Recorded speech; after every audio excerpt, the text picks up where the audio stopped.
The cry and the smoke-thick black smoke covered the ruined sky as flames ate away what was left of the alien refugee camp. The buildings were made of scrap metal and plastic sheets, now melting under the fire. Soldiers in heavy armor moved through the ashes. Some carried stretchers, some carried weapons. All had orders: search, clean, burn. Jackson, a human soldier, walked slowly through the destroyed area. His boots crunched on broken glass. His helmet showed heat signatures, but there were no signs of life. Still, something felt wrong. Too quiet. He moved past a half-burned shelter when he heard it. A soft sound. It didn't come from the radio. It wasn't from his squad. It was low, sad, like someone crying. He paused, turned his head, and listened carefully. There it was again. A whimper. A child's cry. Probably just a wounded animal, one of the soldiers nearby said. Keep moving. But Jackson didn't move. His training told him to ignore it, but his heart refused. He stepped off the main path, past smoking debris, and followed the sound. It grew louder, mixed with coughs and sniffles. Finally, he reached a pile of broken crates. Something moved under the rubble. Jackson dropped to one knee and pushed away a metal sheet. There, covered in ash and wrapped in a torn blanket, was an alien girl. She looked no older than 6. Her skin was soft gray, with faint purple marks under her eyes. Her hair was white like snow, dirty with soot. She had small horns on her head and sharp ears. Her wide eyes locked on Jackson. She froze, trembled. Jackson lowered his weapon. It's okay, he said softly, though he knew she didn't understand his language. I won't hurt you. The girl didn't speak. Her lips were cracked. Her arms were covered in bruises. She tried to crawl back into the rubble, scared. Jackson slowly took off his helmet. He placed it on the ground, showing her his face. The girl looked confused, but not scared anymore. He reached into his pack and took out a water pouch. He opened the cap and gently pushed it toward her. She stared at it, then slowly reached out. Her hand shook as she grabbed the pouch and took a sip. Her eyes watered. Maybe it was the smoke. Maybe it was something else. Footsteps came from behind. Jackson, what are you doing? It was Sergeant Malik. Jackson stood up quickly, blocking the view of the girl. Thought I saw something. Malik stepped forward, frowned. Is that one of them? She's just a child, Jackson said. She's an alien, Malik growled. Orders are clear, no survivors, not from this species. Jackson clenched his fists. She's a kid, look at her, she's hurt, starving. Exactly, Malik said.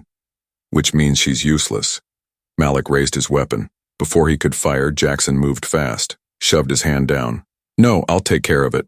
Malik narrowed his eyes. You sure? Jackson nodded. Leave it to me. Malik didn't like it, but he stepped back. Fine. But hurry up. When the sergeant left, Jackson turned back to the girl. She looked at him with big, questioning eyes. I'm not going to hurt you, he whispered again. He picked her up, gently. She was so light, like holding air. She didn't fight. She just held on to him with what little strength she had. Jackson wrapped his coat around her small body and walked back toward the edge of the ruins, away from the others. He knew what he had just done was against orders. He knew he could be court-martialed, or worse. But when she buried her face into his chest and whispered something he couldn't understand, something soft, maybe thank you, he felt a spark inside his heart. Something human, something real. Back at camp, the other soldiers were laughing, cleaning weapons, and celebrating the success of the mission. Jackson sat alone in a hidden corner of the tent, the girl asleep under his coat. He watched the flames in the distance. He knew this war wasn't just about planets or politics.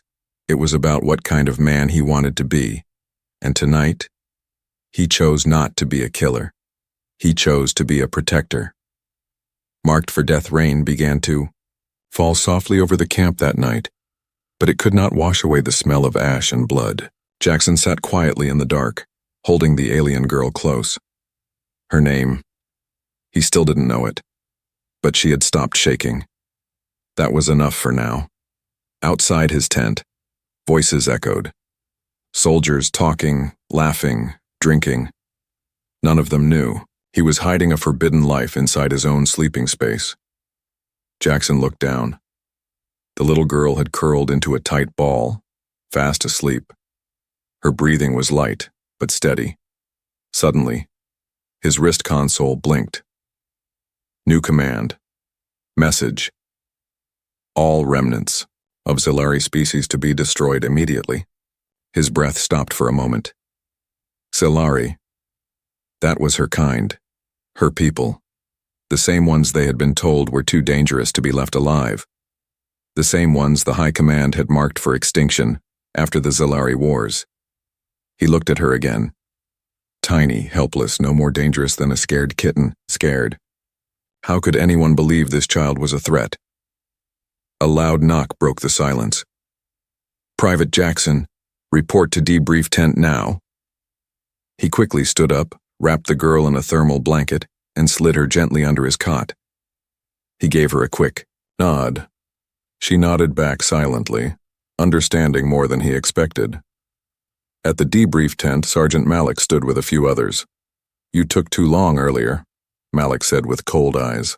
What happened back there? Jackson kept his face calm. There was just some debris. False alarm. Malik stared at him for a long second, then leaned in. Listen, I've been in this war too long to be fooled. You're hiding something, aren't you? Jackson didn't blink. No, sir. Malik smiled, but it wasn't friendly. Let me remind you, Zilari are not people. They're living weapons, even the young ones. You hear me? Jackson nodded once, hiding his rage. That night, Jackson stayed awake watching the girl sleep. He finally whispered to her, I can't call you girl forever. You need a name. She blinked sleepily, then reached out, touched his shirt, and softly said, Luma. He tilted his head. Luma? Is that your name? She nodded, slowly. Okay, Luma, you're safe with me. But even as he said it, his tent flap moved just a little. Too quiet. Too careful. He pulled his knife and turned. Nothing. But when he checked the outside, he saw it. A tracker bug, clipped to the edge of his tent, blinking faint blue. Someone was watching. Someone knew. He grabbed Luma and whispered, We have to go. They moved silently through the sleeping camp. Jackson had memorized the patrol patterns, the gaps between guards, the blind spots of the cameras. Years of war had trained him well. They slipped through a crack in the outer barrier and entered the ruined scrapyard outside the base. Metal claws, rusted engines, broken drones. This place had been forgotten by both sides. It was the only safe place now. But as Jackson checked his map, Luma suddenly pulled his hand. She pointed to a wall covered in strange alien writing, faded, but glowing under moonlight. What is it? Jackson asked. Luma stepped forward and placed her hand on the wall. The letters changed. The wall trembled. A secret passage opened. Jackson stared in shock. How did you do that? Luma didn't answer. She just stepped in. He followed. Inside was a small room. Old, dusty, but full of machines. One lit up as they entered. A strange, glowing orb floated into the air. It scanned Luma from head to toe, then it spoke. Zilari code detected. Level Royal. Jackson stepped back. Royal? Luma looked at him, her face calm, almost sad. You're not just a survivor, he whispered. You're important. Suddenly, the orb changed color. Red. Danger. High command units approaching. Weapons locked. Jackson pulled Luma behind. Cover. Outside the scrapyard, he heard boots. Voices. Lasers charging. They had been found. The escape route. The glowing orb inside the hidden room pulsed red. It repeated one word in a cold, robotic voice. Danger. Danger. Units approaching. Jackson held his breath. Luma grabbed his arm tightly. She didn't cry or scream. She just stood still, staring at the wall with glowing alien letters. He peeked outside the hidden door. At least 10 armed soldiers had surrounded the scrapyard. Some were scanning, others holding plasma rifles. One of them had a robotic eye, an elite hunter unit. They weren't just looking for survivors, they were hunting Luma. Jackson turned back to her. "We can't stay here." He looked around the hidden room.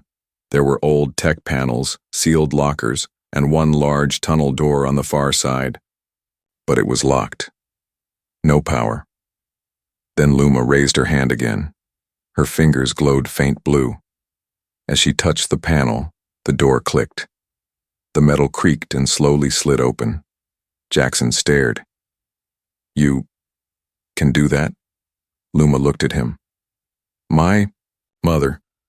She showed me once before she died." Before he could ask more, loud footsteps echoed above. The soldiers were entering the scrapyard. "Let's move," he said. They entered the tunnel. Inside it was dark and cold. The walls were damp. Wires hung like vines. The air smelled of rust and oil. Jackson turned on his small wrist light. Luma stayed close to his side. As they walked deeper, they came across something strange. A body, or what used to be one. It was a human soldier, long dead. Armor rusted, helmet cracked. His hand was still gripping something, a small data drive. Jackson took it, wiped it clean, and pocketed it. Might be useful later. Then they heard it. Clang, clang, clang. Not footsteps, something heavier, mechanical, hunting them. Luma turned pale. She whispered, "They sent the Reaper." Jackson's blood went cold. "What's the Reaper?" Luma didn't answer.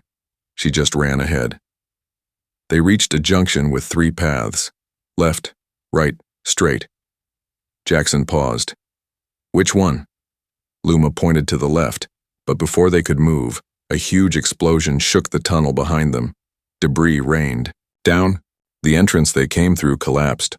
From the smoke and dust, a dark shape stepped forward. Tall, black armor, red glowing eyes. The Reaper. Its voice boomed. "Return the Zalari child. You will be granted a clean death." Jackson pulled out his rifle and fired. The bullets hit the Reaper but bounced off like pebbles. Jackson grabbed Luma and ran down the left tunnel. The floor was slippery. Sparks burst from the walls. Warning lights flickered. The whole tunnel was ancient and unstable. Behind them, the Reaper marched with slow, deadly steps. Jackson saw a narrow maintenance shaft to the side, barely big enough for a child. "Luma, crawl through here." She hesitated. "What about you?" "I'll find another way. Go, now." She nodded and crawled in. Jackson turned and pulled out 2 grenades. He waited until the Reaper came close. "Come on, tin can." He threw the grenades and dove sideways. Boom! The tunnel shook. Smoke filled the air. Jackson coughed and rolled into another tunnel. Blood dripped from his arm. His leg hurt, but he was alive. He limped forward, calling through his comm. "Luma, can you hear me?" Static.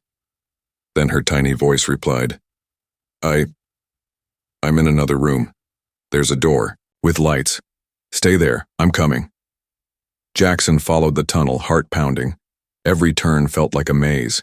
He passed old crates, broken drones, and even more strange symbols carved into the walls. Finally, he found her. She stood in front of a glowing door. Her hand hovered near it, waiting for him. "I didn't open it yet," she said. "I was scared." "You waited for me," Jackson said, smiling. "Good girl." He placed his hand on hers. Together they pressed the panel. The door opened, and behind it was a hidden hangar, filled with a small but working escape shuttle. Jackson blinked. How is this still here? A screen on the wall lit up. A message appeared. "For the Royal Line, emergency use only," Luma whispered. "My mother used to talk about this place. She said only I could open it, if I ever needed to escape." Jackson looked around. The engines were cold, but intact. Supplies? We're stocked. There was only room for 2. We found our way out, he said. But as they stepped inside, a deep mechanical voice echoed from the hallway. You cannot run. You cannot hide. Return the girl. The Reaper had survived. And it was coming. The secret lab, the shuttle door closed just in time. Outside, the Reaper pounded against the hangar blast door. Every hit shook the small ship like a leaf in a storm. Jackson jumped into the pilot's seat, his fingers flying over controls he hadn't touched in years. Can this thing still fly? He muttered. Luma stood behind him, her small hands gripping the seat tightly. You can do it, I trust you. He looked back at her, surprised. No one had said that to him in a long time. The engine coughed, sputtered, then roared to life. Hold on. With a sudden jolt, the shuttle blasted upward through a collapsing tunnel chute. Metal scraped the sides. Fire from below licked at the hull. Alarms screamed, but they made it. Stars opened above them like a sky full of hope. Jackson let out a breath he didn't know he was holding. Luma looked out the window, her eyes wide. It's beautiful, he smiled. Yeah, it is. But peace didn't last. A red dot blinked on the screen. Incoming signal. Tracked. They tagged the ship, Jackson said. We're not safe yet. He pulled up the old data drive he took earlier and connected it. A map appeared, encrypted, ancient, but Luma's hand began to glow again and the symbols reshaped. One location blinked, a planet. Unmarked. Forgotten. Jackson squinted. What is that? Luma said softly. That's where I was born, before they took me. Jackson stared. You mean this place might have answers? Luma nodded. Mother called it the heart. She said, if I ever got lost, I had to return there. Jackson set the course. The shuttle jumped into hyperspace. 3 hours later, they landed on a dead-looking planet, dry gray, no cities, no signs of life. But Luma led the way. Her feet moved across the cracked ground like she had done it before. Finally, they reached a mountain ridge. She placed her hand on a flat rock wall. The earth shook. A massive door opened, revealing a hidden lab, clean, untouched by time. Jackson stepped in carefully, rifle ready. Inside, lights flickered on. The walls were made of silver alloy with alien runes glowing softly. Strange pods lined the sides, some broken, some still filled with blue liquid. It was silent. Too silent. Suddenly, a screen lit up on its own. A hologram of an alien woman appeared. She looked like Luma, but older, royal, strong, gentle. Luma gasped. That's my mother. The hologram spoke in a smooth voice. To my daughter. If you see this, I am gone. But you are not alone. You are the last of our true line. They will hunt you. Fear you. Because you are more than Zalari. You are the key to peace. Jackson's jaw tightened. What does that mean? The hologram turned toward him. And to the human with her, I thank you. She cannot survive without you. You were chosen. Jackson frowned. Me? The screen glitched, then displayed 2 words. Project Eden. Luma touched the panel. What's Eden? Jackson shook his head. I don't know. But this place, it's important. He moved to the far wall where strange blueprints were etched in glowing ink. Machines, DNA, maps of stars, and a large device drawn in the center. A weapon? Nombre gateway. Suddenly, a warning light flashed red across the room. Unauthorized craft approaching. Jackson ran to the window. A small black ship hovered above the ridge. A high-command assassin pod. They found us, he said. Luma's voice shook. Is it the Reaper? No. Worse, Jackson said, recognizing the ship's mark. That's a death whisper. They kill without sound, without mercy. He looked around the lab. There has to be another way out. Luma pointed to a hallway behind the main chamber. Mother said the heart has a second gate. It leads to the stars. Jackson nodded. Let's go. But just as they reached the hallway, the main door exploded open. A figure in a black suit floated in, face covered, gun silent but deadly. Jackson pushed Luma behind a console. Run, don't stop! He turned and fired at the assassin, but the bullets curved like the air itself bent around the killer. Jackson was thrown back against the wall. The assassin raised his blade. Luma screamed, and the lights across the lab changed from blue to white. Machines powered on. Energy crackled from the walls. And then, the assassin stopped moving, frozen midair. Luma stood in the center of the room, her eyes glowing bright white. The machines responded to her, like she was the control system. Jackson stared in disbelief. You're not just royal, he whispered. You're something more. Hunted by both sides, the assassin's body hung frozen midair, locked in a field of glowing white light. The energy came from Luma's hands, but her face showed no anger, only sadness. Jackson slowly stood up, wincing from the hit he had taken. Luma. What did you just do? She looked at her hands like they didn't belong to her. I didn't mean to. It just happened. He was going to hurt you. Jackson stepped forward and gently took her hand. It's okay. You saved me. But deep inside, he felt a cold truth. Luma wasn't just a survivor or even a royal. She was something created, something powerful, maybe even dangerous. Before he could think more, a voice echoed from the lab's control center. Warning, multiple ships approaching. Zalari remnant. Human high command. Conflict expected in 15 minutes. Luma turned pale. They're both coming? Jackson cursed under his breath. We don't have much time. They'll fight each other, but they'll both want you. He helped her move through the hallway toward the gate room her mother had mentioned. Behind them, lights flickered as the lab system shut down one by one. The secret was no longer secret.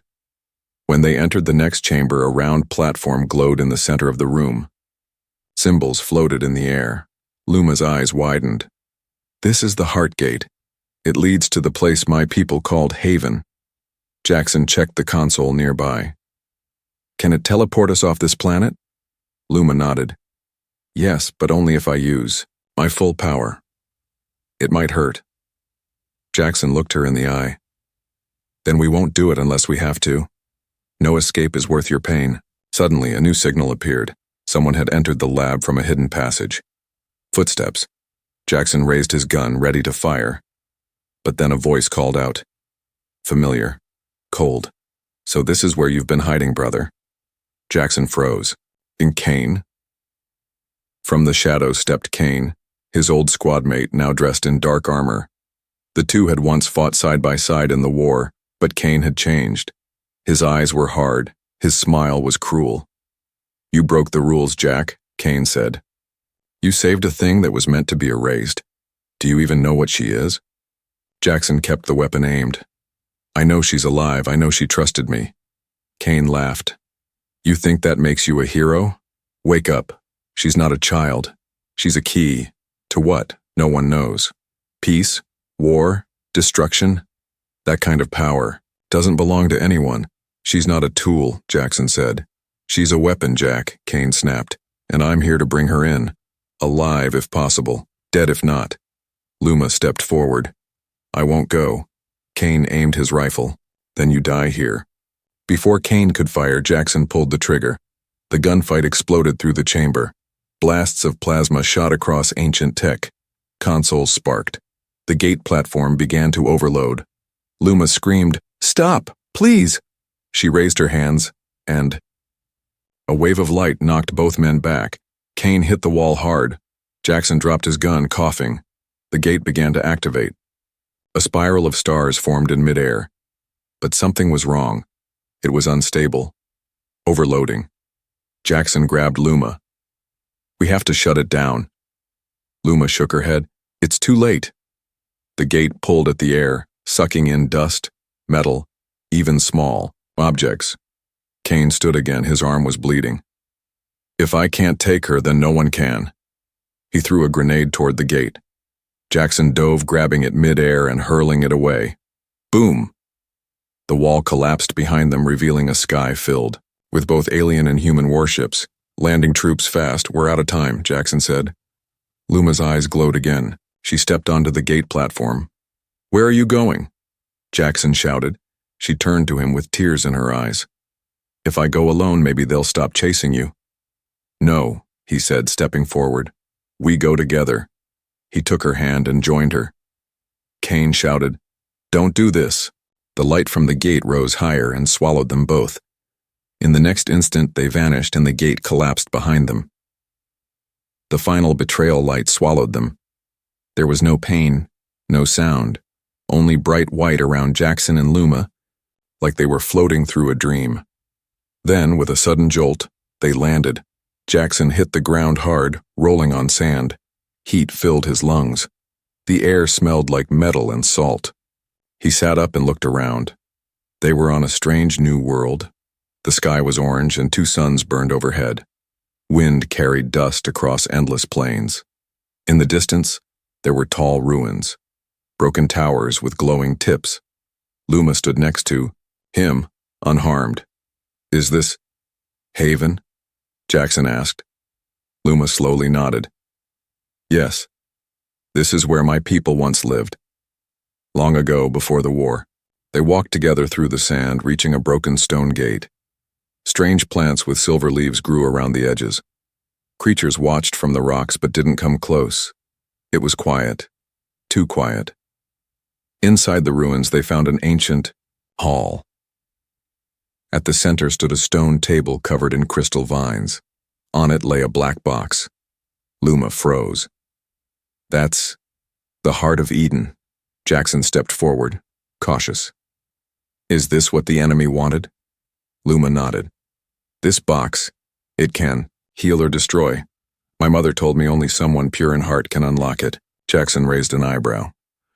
So that's why they called you a weapon. She looked at him. I don't want to be a weapon. You're not, he said. You're a child, and I'm going to protect you. But just as he reached for the box, a blast of red light knocked him back. Luma screamed. Out of the shadows stepped a familiar figure. Kane, burned, bleeding, face scarred, but alive. He aimed his weapon at them, fury in his eyes. You thought a gate could stop me? He growled. You really don't know me, Jack. Jackson stood up, shielding Luma. You don't have to do this. Oh, I do, Kane said. High Command offered me a deal. Bring the heart back and I walk free. They don't care who dies in the process. Luma's voice shook. You'll destroy everything. Maybe, Kane sneered. But at least I'll survive. Jackson stepped forward. We were brothers once. That was before you broke the code, Kane snapped. Jackson took one more step. Don't do this, Kane. Kane pulled the trigger, but nothing happened. His weapon fizzled and sparked. The energy crystals in the air around them were interfering. Luma raised her hand slowly, eyes glowing. You won't hurt him. Kane laughed. You think I'm scared? Of a child. The wind rose around her, the sand lifted in circles, then the ground itself cracked beneath Kane's feet. He stumbled, lost his balance, and dropped his backup pistol. Jackson grabbed it and aimed. Don't move.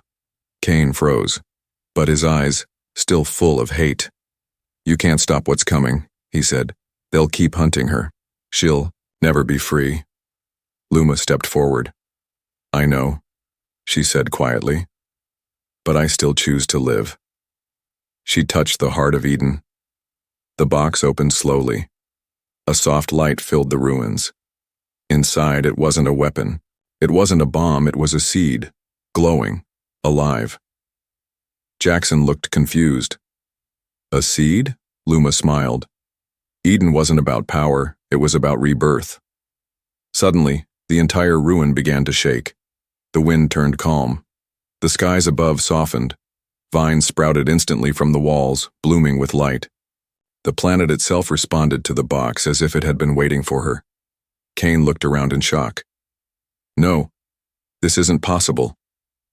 Then, his chest was struck by a sudden beam of white light. He gasped and fell to his knees.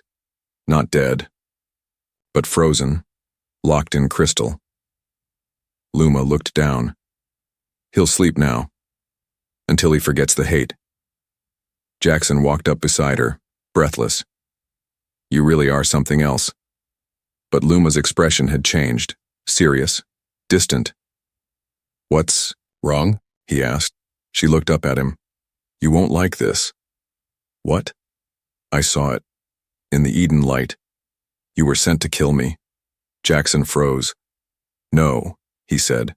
You were part of Project Eden, she whispered. You don't remember because they wiped your memory. Jackson stepped back. No, that can't be. But deep inside he remembered the dreams, the flashes, the orders he never understood. I was sent to end you, he said quietly. Luma didn't run. She didn't cry. She stepped closer and held his hand. But you didn't, she said. You chose to love me instead. Jackson's eyes stung. I didn't know, I swear. I believe you, she said softly, because I see who you are now, not what they made you to be. They stood together as the heart of Eden pulsed with light. The seed began to float. The planet started to bloom. But now they knew. Their journey wasn't over, because the real battle was yet to come. She called him Father Days past. The planet that once looked dead had started to come alive. Green vines covered the ruins. Crystal trees grew fast under the twin suns. Birds with glowing wings sang through the air. Water flowed from cracks in the rocks. The world remembered its name, Haven. At the center of it all, Jackson and Luma built a small home using parts from the old lab and broken shuttle. A quiet place.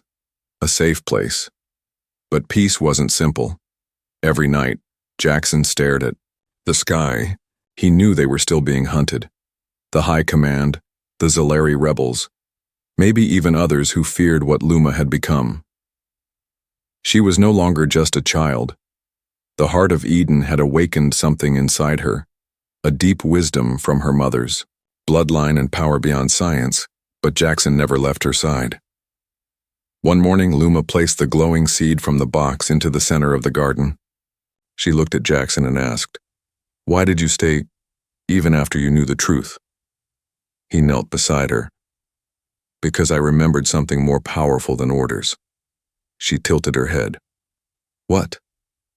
"I remembered what it means to care," he said.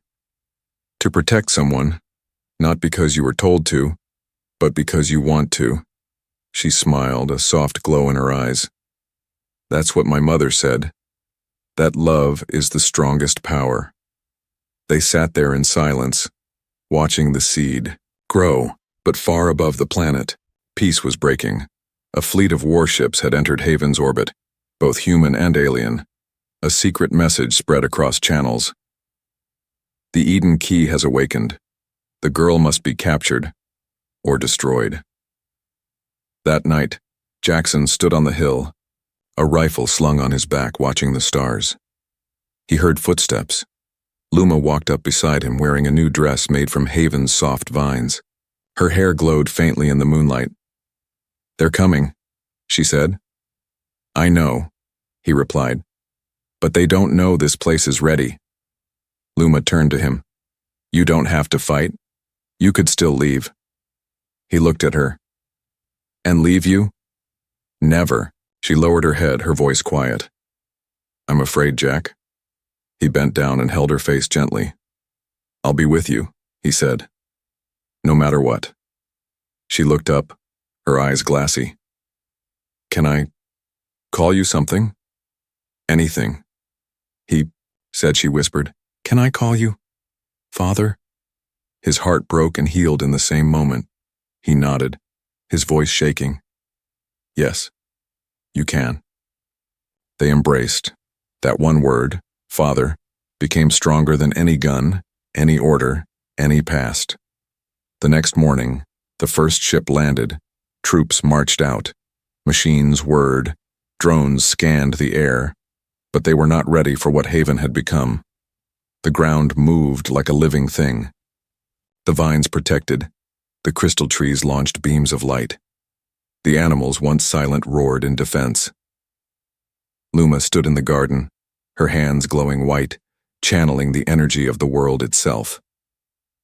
Jackson fought by her side, covering her. From behind, heart steady. The attackers tried to reach her, but the planet refused to surrender its queen. One by one, the soldiers dropped their weapons, confused, overwhelmed. Then came the final ship. A single figure stepped out, old, tall, wearing gold armor. It was General Korvac, leader of the High Command. He stared at Luma. "You're the reason they call Earth dangerous," he said. "Because one human can change the whole war." He aimed a laser gun at Jackson. Luma stepped forward. "Don't," she said. "You came for power, but I came for peace." Korvac laughed. "You're just a child." She shook her head. "No, I'm the voice of all who were thrown away." She raised her hands. Light spread from her body in waves, not to destroy, but to connect. Korvac fell to his knees, crying. He saw memories. His own daughter, the day he left her behind. "Forgive me," he whispered. Luma walked over and touched his shoulder. "I already did." After that day, the war fleets left Haven. The news spread across galaxies. The Eden Child lives. The human who raised her stood against the stars. Many feared her, but more came to learn from her. Not how to fight, but how to forgive. And Jackson? He never left her side. He taught her how to fish, how to cook, how to laugh. She taught him how to grow flowers that sing at night. One evening, they sat together on the garden hill. She leaned her head on his shoulder. "I'm glad you didn't follow your orders," he smiled. "I'm glad you gave me a new one." "What was that?" she asked. "To be your father," he said. And under two suns on a world reborn, they watched the stars together, not as soldier and child, but as family.